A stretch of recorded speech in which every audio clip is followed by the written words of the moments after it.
E isso também é uma das características do seu amor, nunca nos abandonar.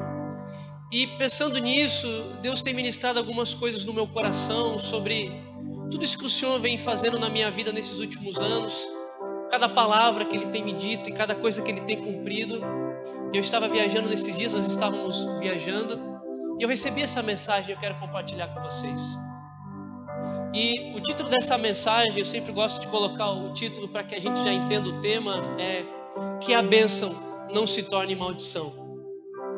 Nós, na última vez que estive aqui, nós fundamentamos algumas coisas sobre um novo tempo que Deus quer fazer nessa igreja, e Deus falou comigo aquele dia sobre essas coisas, e nós fundamentamos bem o processo para se chegar naquilo que Deus quer fazer na nossa vida. Mas hoje eu quero falar, e depois que o Senhor fizer? Porque nós, como igreja, somos muito bons em falar sobre processos, propósitos, virou até jargão, né? Mas e o que fazer quando de fato Deus começar a cumprir o que Ele tem na minha vida e na sua vida? Então eu queria que você abrisse lá em Deuteronômio capítulo 8, a partir do versículo 11.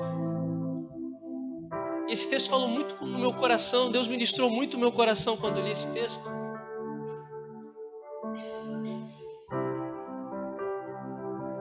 Esse texto fala do discurso de Moisés para o povo de Israel antes de entrar na terra prometida.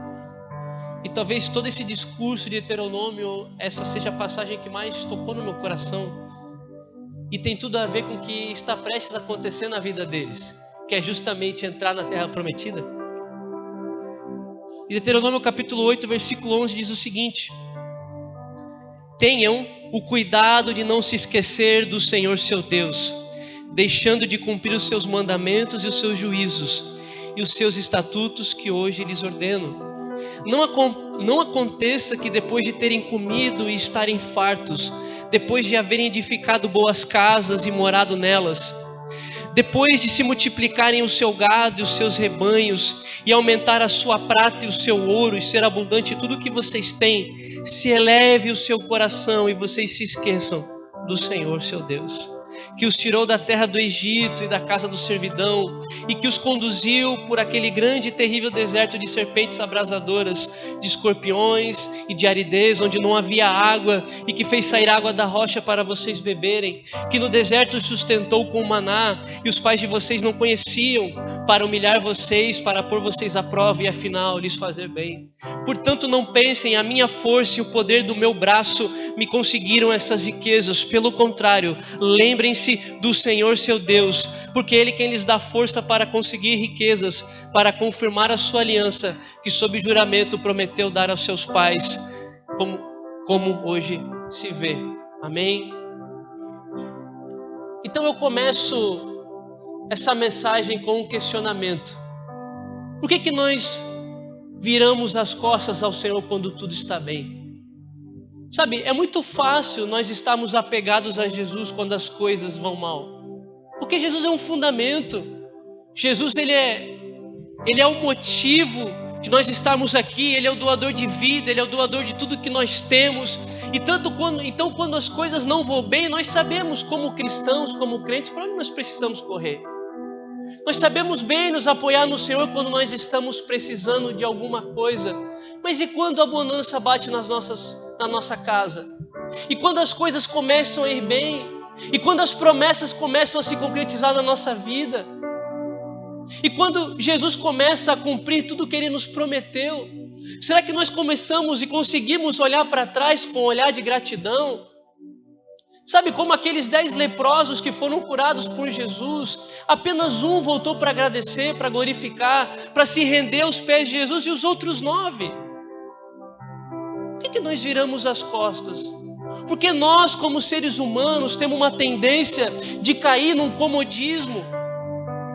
Sabe, o povo de Israel havia passado 40 anos no deserto. E no deserto, em meio às dificuldades, o cuidado do Senhor nunca se afastou deles. A Bíblia diz que o calçado crescia com o pé, a roupa crescia com o corpo, o pão caía do céu, o maná. Deus mandava codornizes quando eles queriam comer carne, a água fluía da rocha. E o cuidado do Senhor sempre estava presente na vida deles. Mas agora eles estavam prestes a herdar todas as promessas. E aqui é o que foi o motivo de preocupação de Moisés. Moisés disse: olha, tomem cuidado, para que quando vocês entrarem nas novas casas, para que quando vocês forem abençoados, para que quando vocês colherem o fruto da terra, vocês não esqueçam do Senhor. Mas meu pastor, por que nós esquecemos de Jesus? A primeira coisa que eu entendo é porque a nossa escala de valores, ela está trocada. Nós estamos valorizando mais aquilo que o Senhor pode fazer do que o que Ele mesmo representa nas nossas vidas. A nossa escala de valores, ela foi trocada. E Jesus, Ele é meio objetivo em dizer: olha, aonde estiver o teu tesouro, aí estará o teu coração. E sabe o que isso significa? Que além de aonde estiver o teu tesouro, estará também o teu coração. Aonde estiver o teu coração, aí vai estar o teu Deus. Aonde o teu coração estiver apegado, ali vai estar o teu Deus, ali vai ser a expressão do teu Deus. É por isso que Jesus disse: olha, vocês não podem servir a dois senhores, porque senão vocês vão adorar a um e desprezar o outro, ou vice-versa. Aonde estiver o teu tesouro, aí vai estar o teu coração. E será que Jesus, para mim e para a sua vida, Ele é a soma de fato de todas as nossas riquezas? Sabe, será que nós estamos colocando todo o nosso tesouro em Cristo? Será que nós estamos de fato colocando nele todas as nossas expectativas, todos os nossos sonhos, todos os nossos projetos, todo o nosso coração, e temos guardado nele o nosso coração? Eu tenho aprendido nesses dias que a maior realização para o homem não é os seus sonhos serem concretizados, mas é você lembrar de quem fez que ele se realizasse na sua vida. É como o salmista disse: olha, Senhor, todas as minhas fontes estão em Ti. Eu tenho consciência nesses dias que eu só cheguei aonde eu cheguei porque foi o Senhor Jesus que fez. Sabe, nós não temos capacidade para nada. Se não fosse a graça, o favor imerecido de Jesus, nós não estaríamos aqui. E sabe de uma coisa? A graça, esse favor imerecido, nada mais é do que uma expressão do amor de Deus. A graça, na verdade, é um resultado do amor de Deus, que é incondicional. Eu não tenho capacidade de estar aqui pregando para vocês. Eu não tenho capacidade de gerir uma empresa. Eu não tenho capacidade de fazer o que eu faço hoje. Mas o Senhor me capacita pelo seu amor e pela sua graça. Mas onde está? Como está a nossa escala de valores? Paulo, lá em Filipenses capítulo 3, versículo 5, ele começa a falar dos seus méritos, das suas honras, das suas coroas. E a primeira coisa que ele diz, ele fala: olha, eu sou circuncidado ao 8º dia, da linhagem de Israel, sou da tribo de Benjamim. O cara era de uma família totalmente abastada. E naquele tempo, você ser de uma família de renome contava muito socialmente falando. Então ele tinha uma posição na sociedade. Ele continua dizendo: olha, quanto à lei, eu era fariseu, ou seja, ele frequentou os melhores institutos de teologia da época. E ser um fariseu naquela época não simbolizava somente um status religioso, simbolizava também um status político. Então ele tinha portas que ele tinha acesso. Ele poderia entrar no Senado, ele poderia entrar lá na Câmara de Deputados da época. Ele tinha livre trânsito por causa das suas credenciais. Depois ele continua falando: olha, quanto à justiça que há na lei, eu era irrepreensível. Sabe, ele poderia fazer uma lista de mandamentos e ir colocando um xizinho dizendo: olha, isso eu já cumpri, isso eu já fiz, isso eu já consegui fazer. Ou seja, socialmente estava tudo certo. A Bíblia também vai dizer que ele era um cidadão também romano, que naquele tempo custava uma grande soma de dinheiro. É como se nós tivéssemos um green card. Você pode entrar nos Estados Unidos e sair a hora que você quer. Ele tinha uma credencial, ele tinha alguma coisa que ele poderia se gloriar. Ele também conhecia línguas, conhecia ciência, um cara estudado.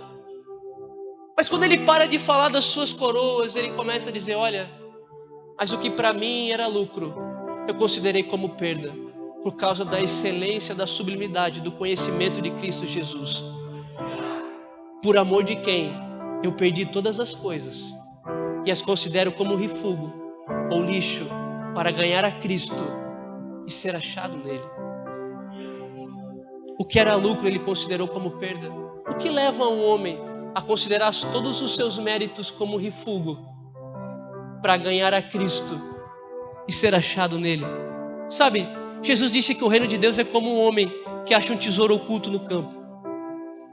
E a Bíblia diz que ele fica tão feliz com aquele tesouro que ele achou, que ele vai lá e vende tudo o que ele tem para comprar aquele campo, porque ali ele achou um tesouro de grande valor para ele. Então qual que é o tesouro para a sua vida? Será que nós temos nos relacionado ao ponto com Cristo de encontrar a sua beleza? Porque o salmista disse: olha, quem me dera estar nos seus átrios todos os dias para contemplar a sua beleza. Sabe, Jesus é a soma de todas as riquezas espirituais que nós podemos ter. O povo se perdeu no deserto, fez um bezerro de ouro, e Deus disse para Moisés: olha, Moisés, eu não vou com esse povo, porque esse povo rapidamente desviou o seu coração. Mas fica tranquilo, Moisés, fica tranquilo. Eu vou fazer vocês entrarem na terra. Eu vou fazer vocês herdarem a promessa. Só não conte comigo para isso. Eu vou mandar um anjo. E o anjo não vai deixar faltar nada. Eu vou cumprir com a minha palavra. Eu vou cumprir com a minha promessa. Mas Moisés entendeu esse princípio. E talvez aqui Moisés traz uma das mais célebres frases da Bíblia. E ele fala: Deus, não nos faça sair desse lugar se a tua presença for conosco. Se você conquistar tudo aquilo que você deseja, mas o Senhor não estiver lá, você só vai dizer como Salomão disse lá em Eclesiastes capítulo 1: vaidade, vaidade, tudo é vaidade. Essa palavra no hebraico que Salomão usa aqui, essa palavra vaidade, ela vem de uma raiz da palavra vazio, ou seja, elas têm a mesma raiz. Então Salomão estava dizendo: vazio, vazio, tudo para mim é um vazio. Você consegue conhecer na Bíblia um exemplo de um homem mais abastado financeiramente do que Salomão? Não existe. Deus disse que antes de você e depois de você não vai haver ninguém com tantas riquezas e com tanta sabedoria. Mas um homem desse acabou a sua vida dizendo: vazio, vazio, tudo é um vazio. O mesmo homem que escreveu lá em Provérbios capítulo 4 sobre tudo o que se deve guardar, guarde o seu coração, porque dele procedem as fontes da vida. Esse homem que tinha tudo, chegou no final da sua vida e disse: tudo isso é um vazio. Porque a Bíblia vai dizer que no final da sua vida, ele virou as costas ao Senhor e adorou outros deuses. Vazio, vazio, tudo é um vazio.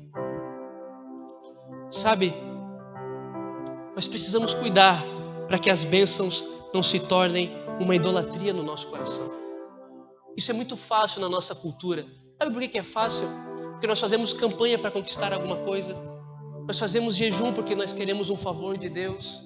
Nós ofertamos porque queremos uma contrapartida do Senhor.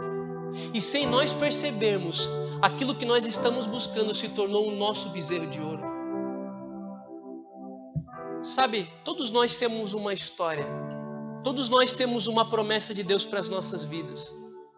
E se tem um homem que me chama a atenção quando se fala de promessa, é Abraão. Você conhece a história de Abraão? E a vida inteira, a história inteira de Abraão, ali de Gênesis capítulo 12 para frente, é em torno de uma promessa. Que promessa era essa? Isaac. Deus queria tanto mexer com o coração de Abraão e disse: Abraão, sai da tua tenda, que eu quero te mostrar as estrelas do céu. Conte as estrelas se você puder contar. Conte os grãos de areia, lá da areia do mar, se você puder contar, porque assim eu vou fazer a tua descendência. E a história inteira de Abraão é em cima dessa promessa.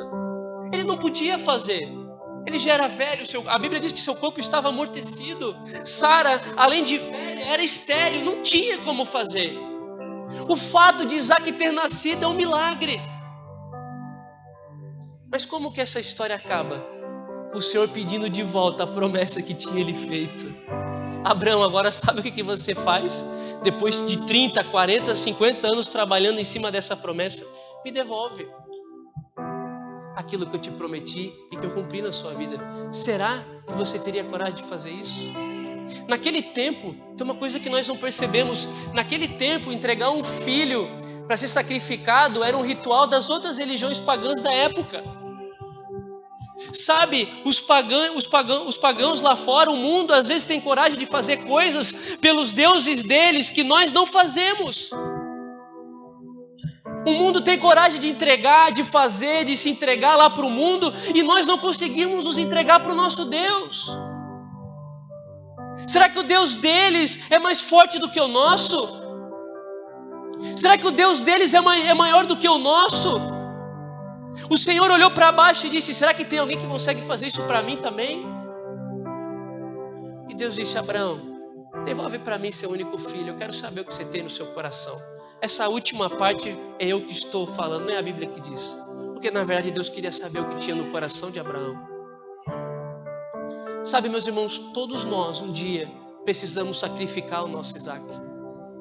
Eu passei anos da minha vida com isso da minha cabeça. Anos e anos. E eu falando para Deus: Deus, um dia eu preciso entregar tudo que eu tenho. E eu sempre ficava pensando: o que eu vou dar para o Senhor? Foram anos pensando em cima disso. Eu estava pensando: na casa eu não posso dar porque é financiado. O carro é financiado, eu não posso dar.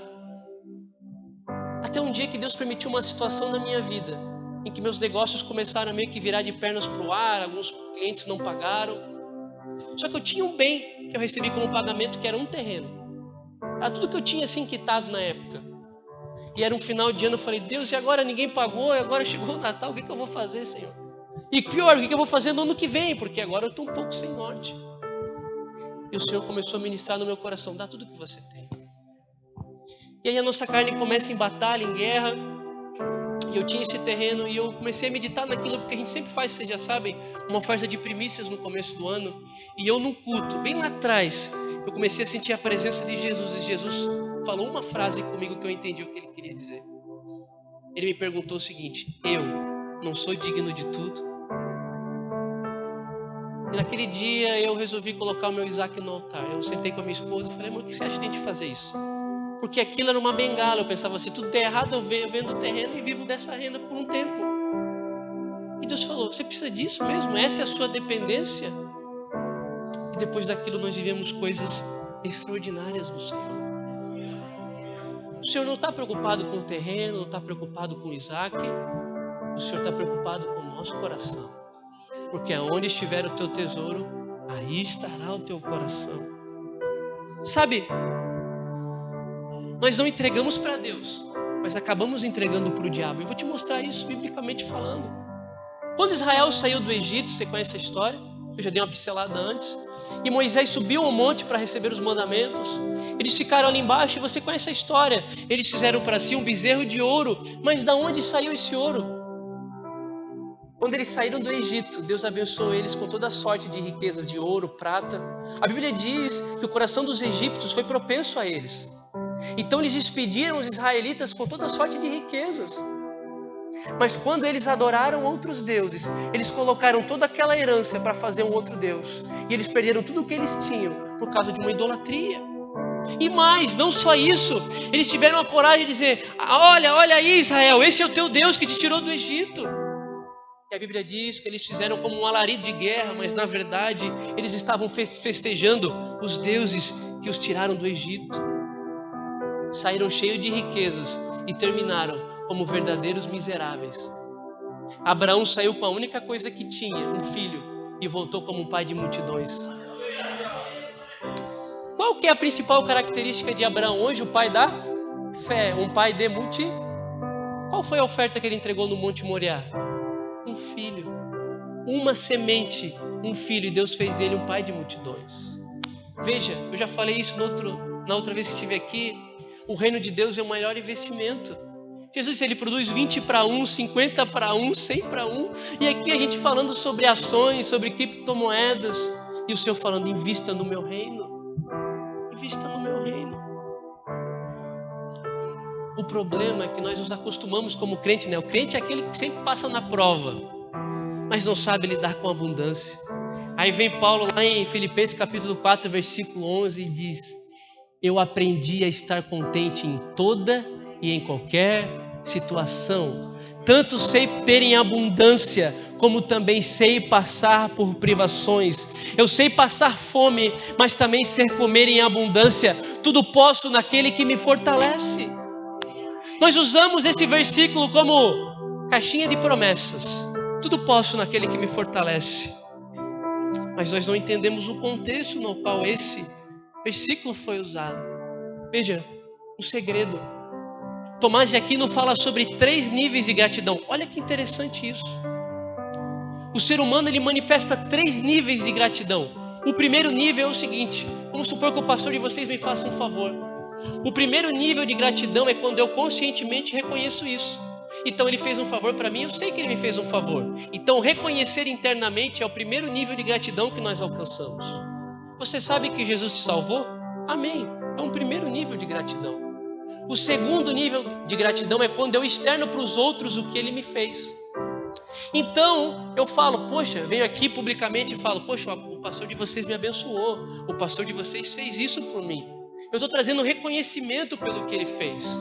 Então nós adoramos a Deus e levantamos nossas mãos como um reconhecimento público daquilo que ele nos fez. Mas aí Tomás de Aquino fala de um terceiro nível de gratidão. E esse terceiro nível de gratidão, ele só é alcançado quando você dá uma resposta para aquilo que você alcançou. Sabe, até o ar-condicionado responde, nós também teremos que responder. Aí, qual é a resposta que nós damos ao Senhor como gratidão? Quando alguém nos faz alguma coisa, o que nós falamos? Obrigado. E nós não paramos para entender nem o que isso significa. Obrigado, na verdade, significa que eu estou atrelado, eu estou obrigado com você de te retribuir o que você me fez. E nós ficamos naquela muleta de que a salvação não vem pelas obras, e de fato não vem, porque o amor de Deus é incondicional. Só que se a graça não te gera obras, talvez você não tenha sido salvo, porque ela te toca sem obras, mas ela te toca para as obras. Esse é o segredo do Evangelho. É por isso que os teólogos brigam tanto, mas na verdade todos querem falar a mesma coisa. Jesus me alcançou sem obras, para que agora eu tenha obras. Jesus me alcançou, eu não tinha nada. Agora eu sou um baterista, né? Aquele menino que fala. Agora eu sou um baterista.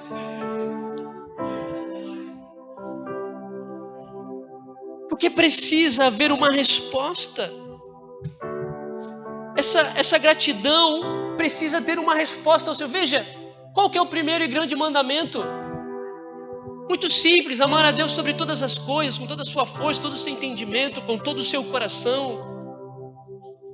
Mas você já parou para pensar por que esse é o primeiro e grande mandamento? Porque somente alguém que ama muito também deseja ser amado. Quando Deus fala, olha, me amem em primeiro lugar, não é porque Deus tem uma carência, ou porque somos importantes demais no universo, mas é porque o amor dele é tão grande, que ele quer, ou ele gostaria que nós dessemos a ele uma resposta. Uma das maiores experiências que tive na minha vida, um dia o Senhor falou comigo, eu estava orando na minha casa, eu era solteiro ainda, acho que eu nem namorava ainda na época, eu estava correndo na rua e tal, de repente Deus falou comigo enquanto eu corria. Eu fui para casa chorando, aquela presença, aquela unção, meu coração parecia que ia explodir. E eu me coloquei de joelhos na cama e o Senhor começou a ministrar algumas coisas no meu coração. E uma coisa que Ele ministrou naquele dia foi, olha, a minha igreja tem me virado as costas. E quando o Senhor me falou isso, Ele não trouxe somente o entendimento do que isso significaria, mas Ele também trouxe um sentimento de profunda tristeza. E eu chorei muito aquele dia. Sabe por que nós o deixamos? Porque nós estamos abastados demais com muitas preocupações. Vocês se lembram daquela parábola das bodas? Aquele homem mandou os seus servos chamar pelas ruas e um falou, não, eu não posso ir, tem um casamento marcado, pastor. Eu não posso ir porque eu comprei uma casa na praia. Eu não posso ir porque eu comprei um sítio. E isso acabou revelando a prioridade do coração deles. Quando nós estamos muito abastados, nós corremos o risco de acabar abandonando ao Senhor. Veja, Apocalipse capítulo 2 fala sobre a igreja de Éfeso. Uma coisa que nós não pensamos é que o pastor da igreja de Éfeso era o apóstolo João, o grande apóstolo do amor. Que interessante.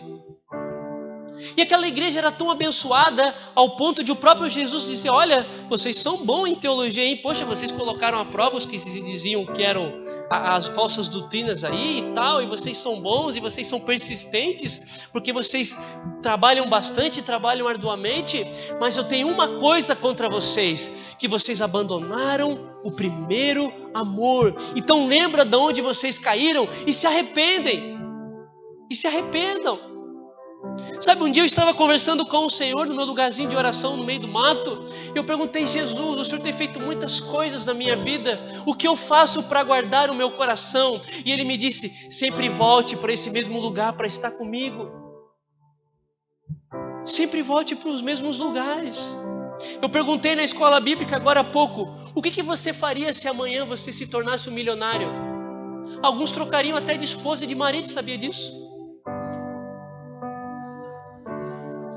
Perguntaram, se eu não me engano, acho que foi para o Warren Buffett, um dos maiores investidores americanos, e perguntaram para ele: o que mudou para você quando você se tornou um milionário? Ele disse: nada, continuo com a mesma esposa, com os mesmos amigos, morando no mesmo lugar.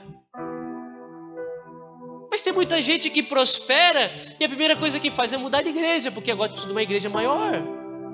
Precisa de uma igreja com telão de 592 polegadas. Eu preciso estar numa igreja onde as pessoas têm o nível social que eu tenho. Preciso andar com os médicos. Na verdade é networking. Meu coach me ensinou sobre isso. E o meu Jesus, o Rei do Universo, andava com a prostituta, com o cobrador de impostos. E aí? Eu acho que esse é o Jesus que talvez nós nunca conhecemos. Tem um livro do Felipe Anselm, o Jesus que eu nunca conheci.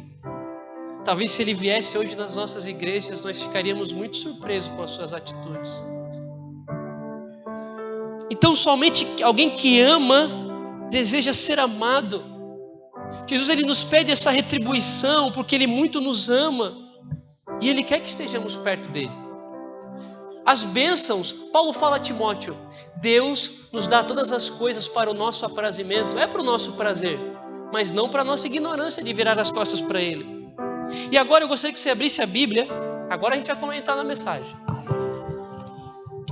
Só mais 2 horas.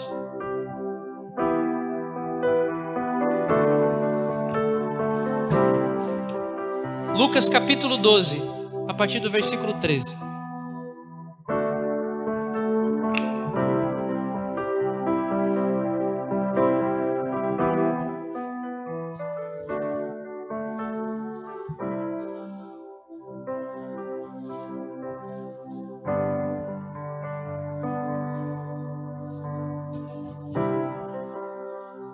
Nesse ponto,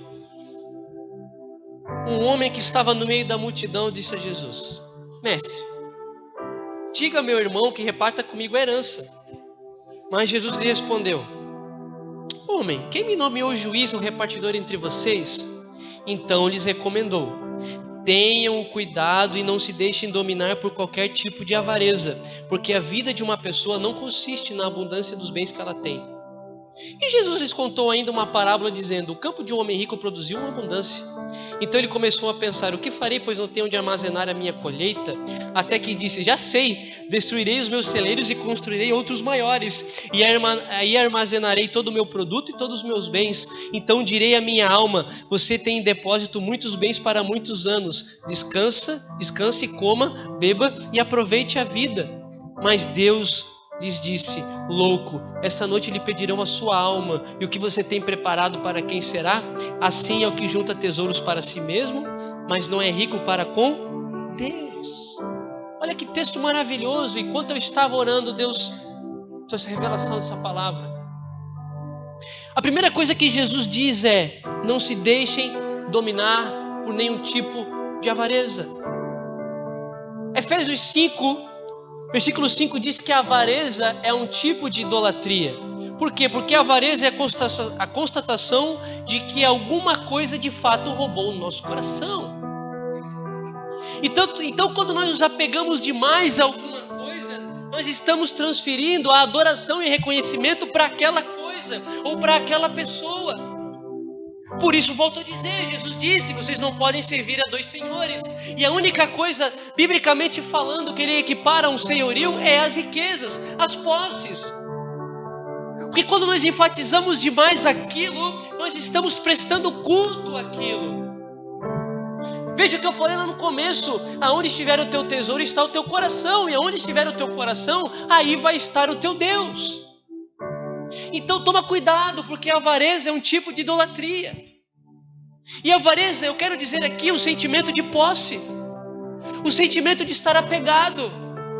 Todos nós um dia temos sim que nos dar com o nosso Monte Moriá, como eu falei antes. Todos nós um dia vamos ter que enfrentar o nosso Isaac. Vamos ter que nos apegar das coisas que estamos há tantos anos apegados, para aprender a viver em liberalidade com Deus. E aí a coisa começa a estreitar, porque Jesus continua falando, porque a vida de uma pessoa não consiste na abundância dos bens que ela tem.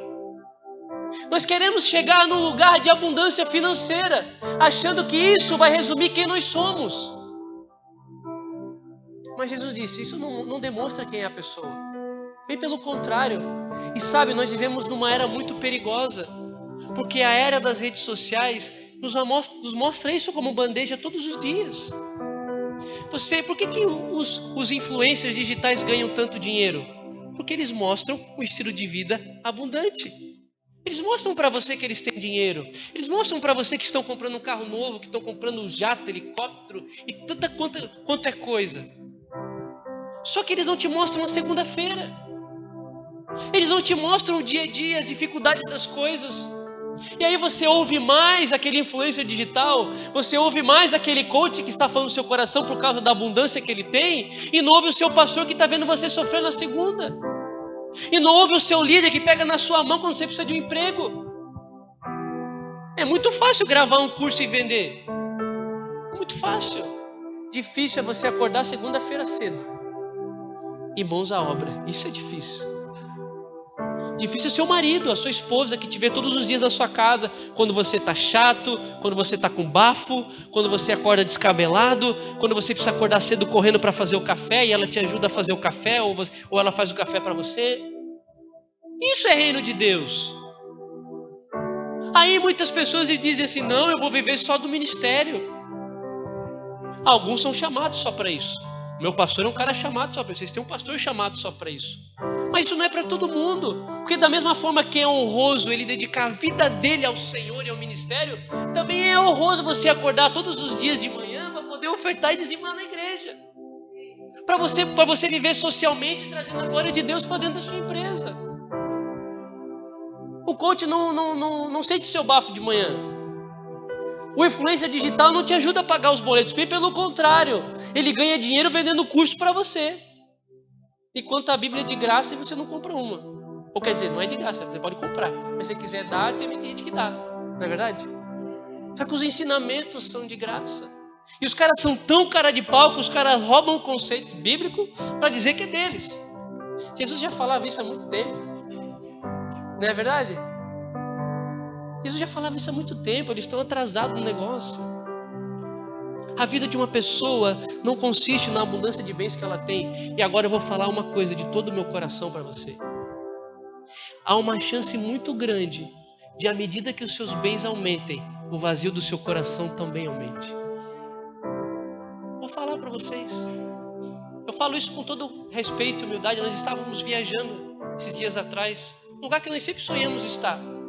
E lá, assim, na euforia das compras, assim, né? Quanto mais eu comprava, mais o meu coração doía. Eu falava para mim, eu preciso ir para o hotel orar, não estou aguentando isso. Eu falava para minha esposa, eu estou com saudade de casa. Eu estou com saudade do monte. Eu estou com saudade da minha igreja. Eu estou com saudade de viver aquilo que Jesus me ensinou a viver. Porque nós achamos que alcançando muita coisa, esse vazio vai diminuir, esse vazio só está aumentando. É bom você ter, mas sem Jesus, a sua alma vai ficar totalmente dilacerada. A pessoa não pode ser classificada pelo carro que ela tem, nem pelo iPhone que ela tem, nem pelas viagens que ela faz, porque isso não expressa a vida de uma pessoa. Veja se isso é coerente, meus irmãos. Hoje, por exemplo, ter um iPhone é um status de sinal. Tem pessoas que usam, que gostam. Se você pode comprar, tudo bem. Mas tem gente que faz ele em 48 vezes, então você paga em 4 anos. Quando chega no 4º ano, já tem 3 modelos na frente daquele que você comprou. Então olha como nós somos incoerentes naquilo que nós fazemos. E para manter a nossa aparência, nós começamos a afligir a nossa alma com uma coisa chamada de corrida dos ratos. Você já deve ter ouvido isso. Porque para ter aquilo que nós queremos ser, nós vamos trabalhar mais. E à medida que nós trabalhamos mais, nós gastamos mais dinheiro. E nós precisamos de ter mais para mostrar mais. E aí a dívida aumenta, então eu preciso trabalhar mais. E isso nunca acaba. Eu preciso fazer uma pós para ser promovido. Para ser como eu chego lá, eu sou promovido e eu vejo os meus chefes com um carro melhor. E aí eu sou obrigado a comprar um carro melhor para também chegar bonito. E aí eu faço mais um boleto. E aí eu faço mais dívida. E isso nunca acaba. Quer ver um exemplo? Alguém compra uma casa num bairro melhor. Nada contra isso, eu acho isso bacana, é uma conquista. Só que ele faz uma conta, ele fala, não, eu consigo pagar no meu orçamento. Só que ele chega lá no apartamento novo, tá todo mundo com um carro melhor que o dele, porque antes ele morava num bairro mais simples. O que ele vai fazer agora? Ele precisa comprar um carro melhor. Só que comprar um carro melhor não estava previsto no orçamento dele. E os filhos dele agora precisam estudar na mesma escola do que os vizinhos dele também estudam. E agora as roupas que ele usava já não condiz, porque ele encontra no elevador e tal. Então isso nunca acaba. Isso nunca acaba. É por isso que Jesus disse, aprendei de mim que sou manso e humilde, então acharei descanso para as vossas almas. O descanso se chama Jesus Cristo. Não as conquistas, não os bens que nós temos. Mas os nossos julgamentos são extremamente baseados naquilo que as pessoas têm. Nós achamos que aquilo que é casca vai mostrar alguma coisa que está dentro, mas a Bíblia diz que é totalmente ao contrário, que é um coração alegre que formoseia o rosto. A Bíblia diz que o Deus nos ungiu com óleo de alegria mais do que os nossos companheiros. E nós estamos atrás de coisas para nos apresentarmos melhor para a sociedade. É um buraco vazio que nunca deixa de ser aumentado. E aí ele continua falando, e agora olha que interessante. E depois de falar isso, Jesus lhe contou uma parábola dizendo, um campo de um homem rico produziu em abundância. Até aí está tudo bem, Deus abençoou ele. Mas a primeira coisa que ele pensa é o seguinte, então ele começou a pensar, o que eu farei? O primeiro e grande problema de nós sermos abençoados é não sabermos o que fazer com aquilo que Deus nos deu. Você precisa perguntar 2 coisas para Deus.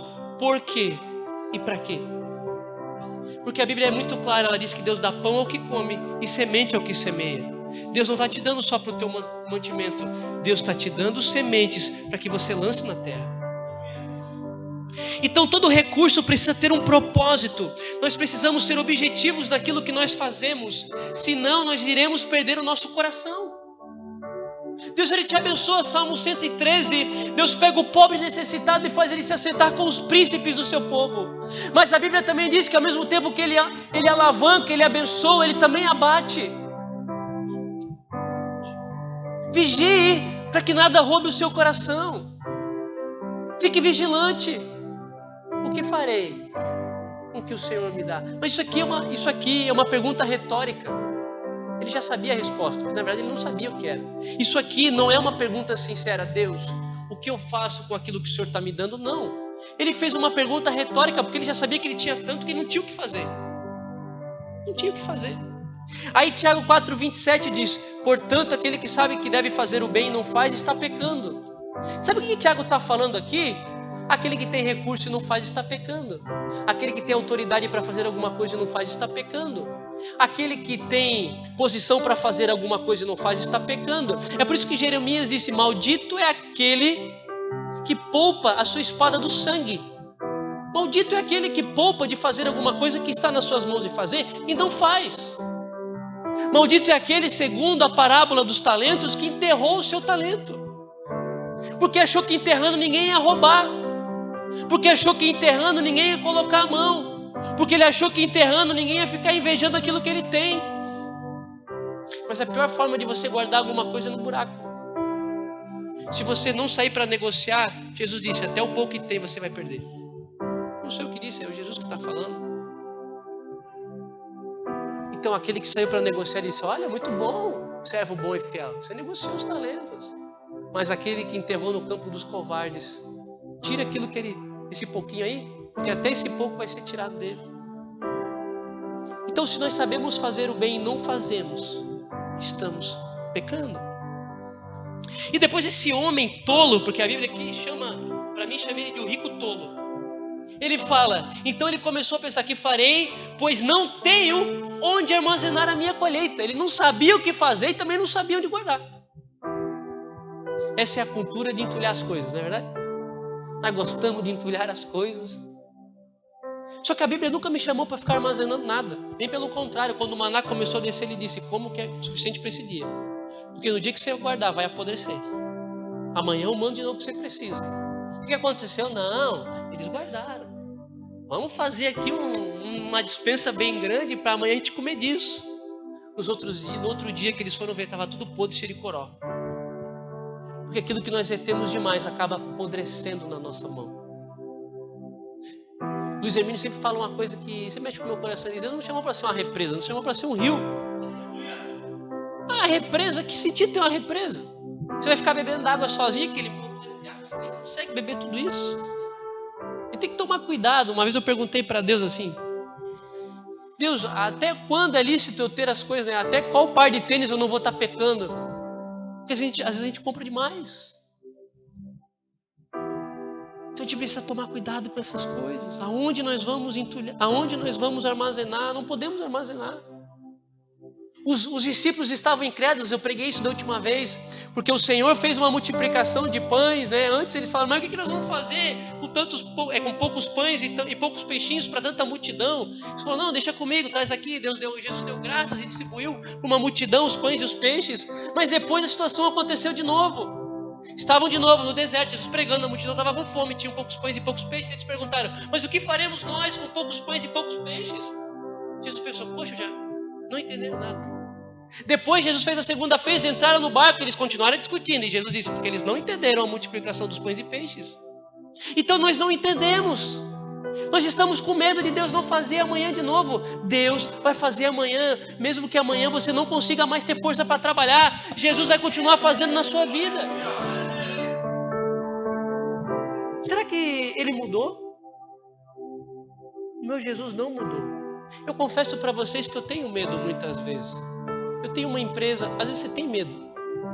Só que sempre que eu tenho medo, eu olho para o Senhor e falo: Deus, o Senhor já fez uma vez, o Senhor vai fazer de novo.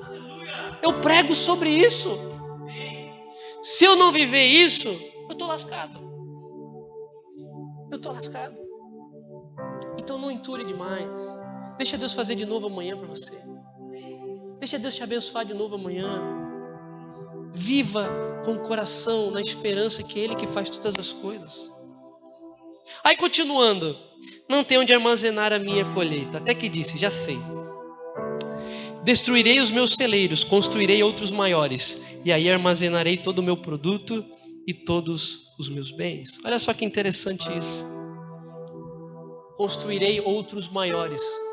Nunca tem limite para aquilo que nós podemos ter, sabia?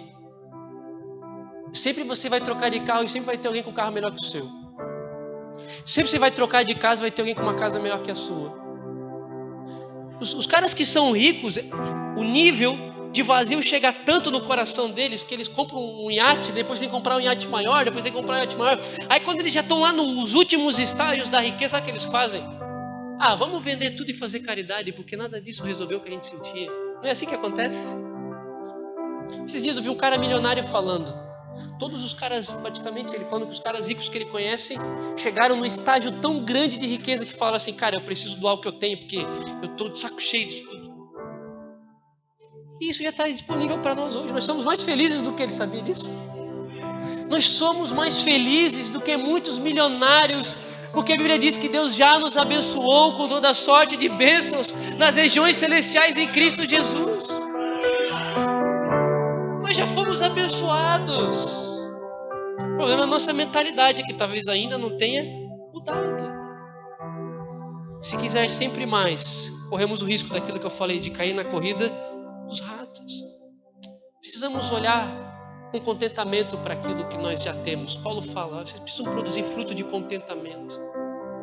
Ele diz, tendo que comer e que beber, tá bom, fiquem felizes. Mas isso não significa que Deus te dá só isso. Deus te abençoa com outras coisas também. Só que nós temos um desafio. Produzir fruto de contentamento com o que nós já temos, sem deixar de pensar num crescimento pessoal que também é importante. Então esse é um dilema que nós precisamos ver, um equilíbrio que nós precisamos alcançar. Estar contente com aquilo que já temos, sem deixar de almejar um futuro ainda melhor.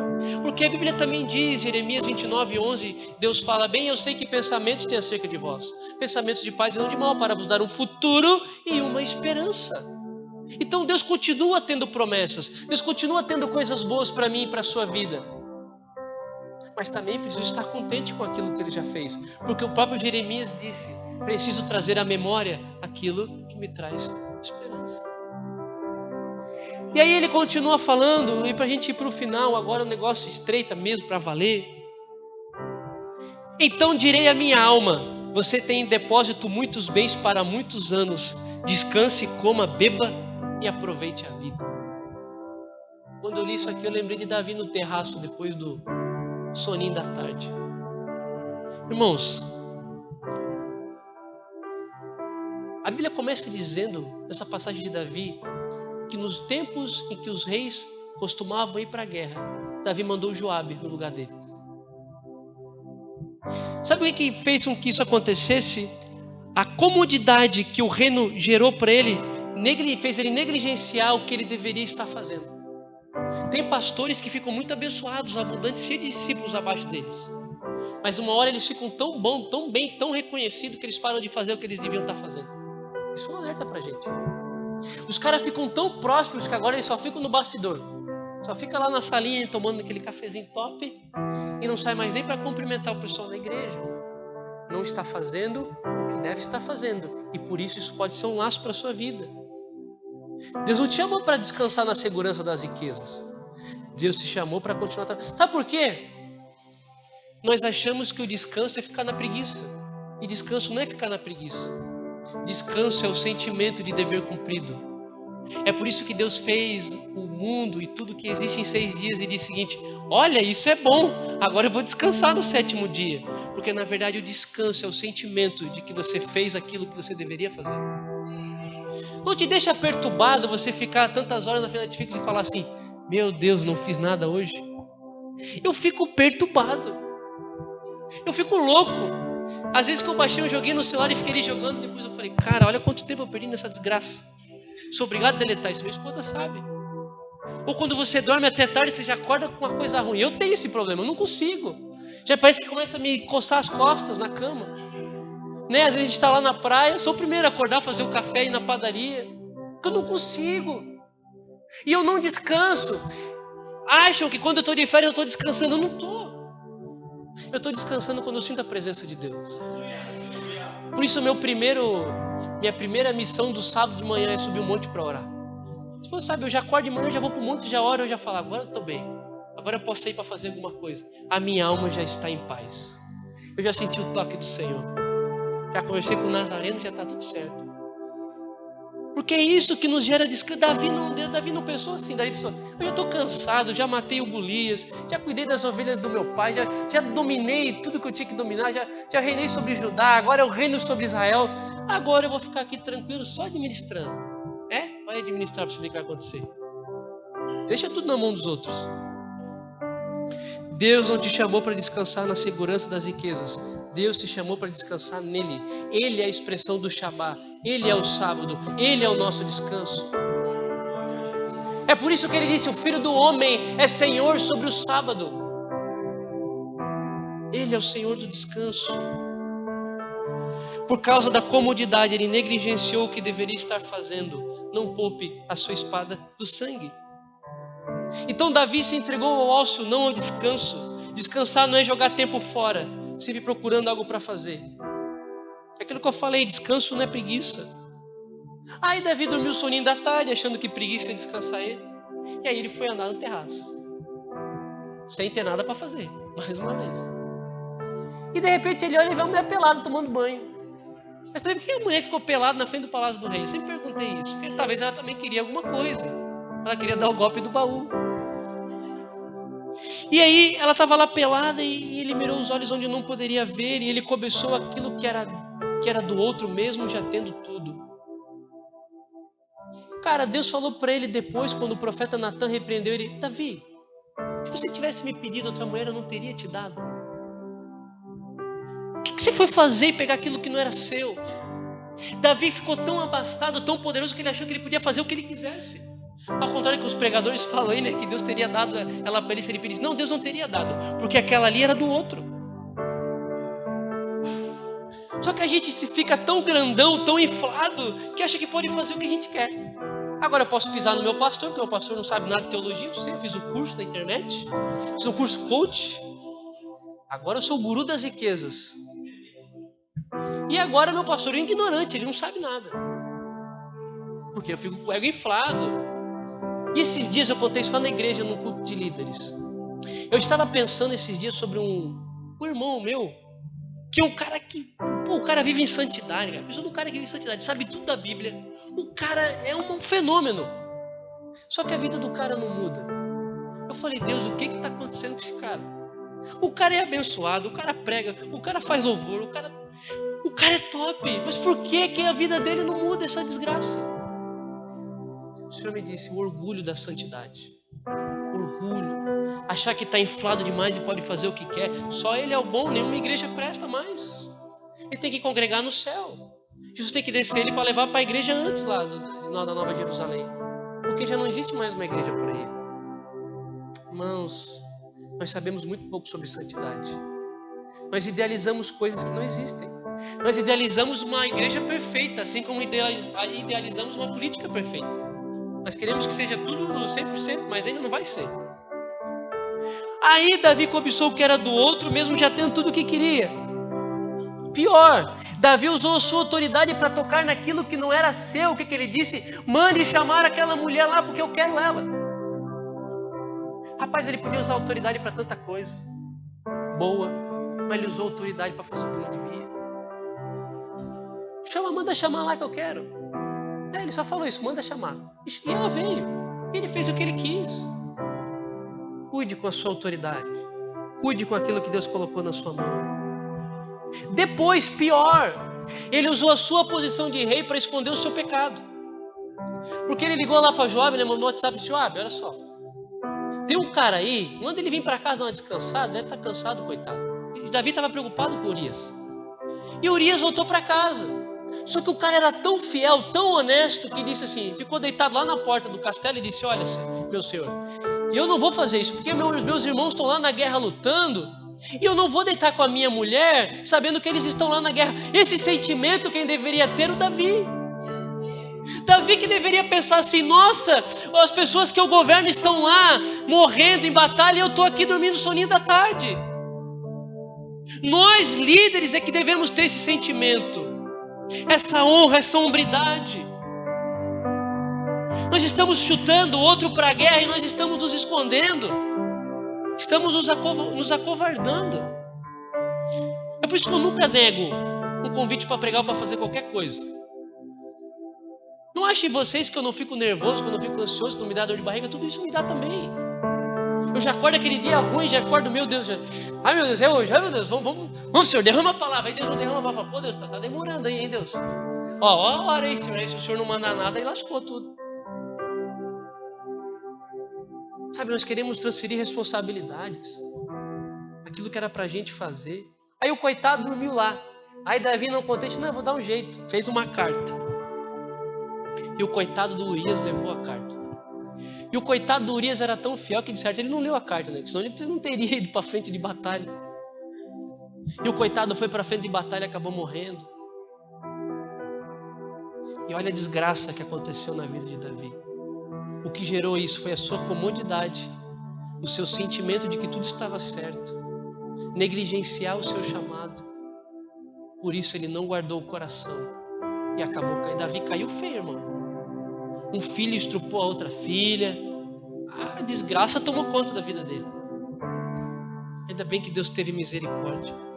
Eu fico olhando as escrituras e vejo grandes homens de Deus caindo pelo caminho. Salomão, Davi, Sansão. O próprio Moisés, coitado, não conseguiu entrar na terra prometida porque não vigiou. Quantos homens de Deus caíram? Aí eu fico olhando para Deus, Deus, esses caras caindo, tem misericórdia de mim que sou pobre e pecador. Porque a Bíblia diz, aquele que está de pé, olhe para que não caia. Irmãos, eu prefiro ficar de joelhinho ali, com a orelhinha bem baixa, bem quietinho, para não acontecer nada errado comigo. Deus o livre. Porque a nossa natureza é pecaminosa. Eu prefiro colocar toda a minha expectativa em Jesus, que pelo menos Ele cuida de mim, do que eu querer cuidar de mim mesmo, né? Eu não consigo cuidar. Então tome cuidado como você usa aquilo que Deus colocou nas suas mãos. Tome muito cuidado. E aí, para a gente chegar no final, Jesus termina dizendo: mas Deus lhe disse, louco, essa noite lhe pedirão a sua alma, e o que você tem preparado para quem será? Assim é o que junta tesouros para si mesmo, mas não é rico para com Deus. Amém, irmãos? Jesus não está falando que o problema são os tesouros. Jesus está falando, o problema é aquele que junta tesouros e não é rico para com Deus. Que você se colocasse de pé para a gente orar.